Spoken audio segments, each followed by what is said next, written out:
সন্তানের জন্য সম্পদ না, বরং সন্তানকে দুনিয়াতে সম্পদ হিসেবে রেখে যাও, তাহলে তুমি দুনিয়া এবং আখিরাত উভয় জায়গায় উপকৃত হতে পারবা।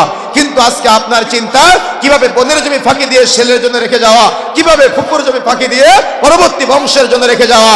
কিন্তু কিয়ামতের মাঠে যখন আপনি দাঁড়াবেন, তখন আপনি যেমন উঠবেন, আপনার ঘাড়ে কাঁধে করে এই চুরি করা জমি বা সম্পদ যা কিছু আছে সব কিছু নিয়ে কিয়ামতের মাঠে উঠবেন।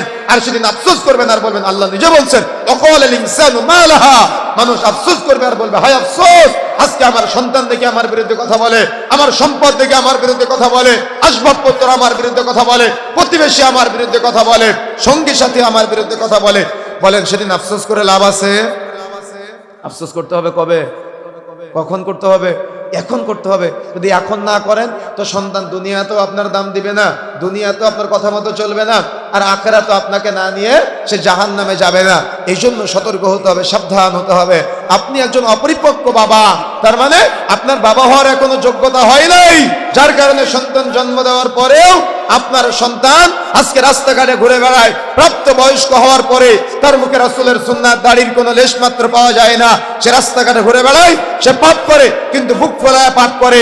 ওর বাবা দাঁড়িয়েছে, ওর বাবাকে দাম দেয় না। আলেম উলামা দাঁড়িয়েছে, আলেম উলামাকে দাম দেয় না। ওর মা দাঁড়িয়েছে, ওর মাকে দাম দেয় না। ওর পাশে মুরব্বী চাচা দাঁড়িয়ে আছে, তাকেও দাম দেয় না। ইমাম সাহেব দাঁড়িয়ে আছে, ও কাউকে দাম দেয় না, কাউকে তোয়াক্কা করে না। ও সিগারেট খায় আর যার তার মুখের মাঝে ধোঁয়া ছেড়ে দেয়।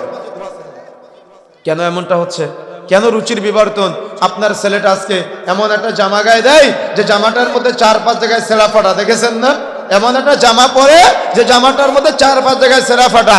এমন একটা প্যান্ট পরতেছে যে প্যান্টটার মধ্যে 4-5 জায়গায় ছেঁড়া ফাটা। ও ছেঁড়া ফাটা জামা, ছেঁড়া ফাটা প্যান্টটাকে ও আদর্শ মনে করে, ও ট্র্যাডিশন মনে করে। তাহলে তার রুচির কতটুকু বিবর্তন হয়েছে আপনি বিবেচনা করেন।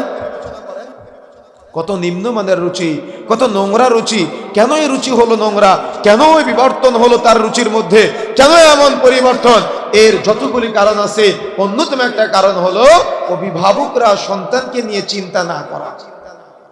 অভিভাবকরা আজকে সন্তানকে নিয়ে চিন্তা করে না। অভিভাবকরা তো চিন্তা করে না। আর আপনারা যাদেরকে আইডল মনে করেন, শিক্ষক মনে করেন, উস্তাদ মনে করেন, তাদের কাছে যখন আপনার সন্তানকে দিয়ে আসেন, একটা প্রাইমারি স্কুলের হেডমাস্টার, একটা হাই স্কুলের হেডমাস্টার, বা দেখা যাচ্ছে একটা কলেজ ইউনিভার্সিটির ভিসি বা প্রফেসর যারা আছে, ওই এরকম শত শত স্টুডেন্টদের সামনে ও নিজে সিগারেট খায় আর স্টুডেন্টের মুখের মধ্যে ধোঁয়া ছেড়ে দেয়, তো ছাত্ররা কি শিখবে? এজন্য ছাত্ররা শিক্ষকের মুখে ধোঁয়া মারে। যার কাছ থেকে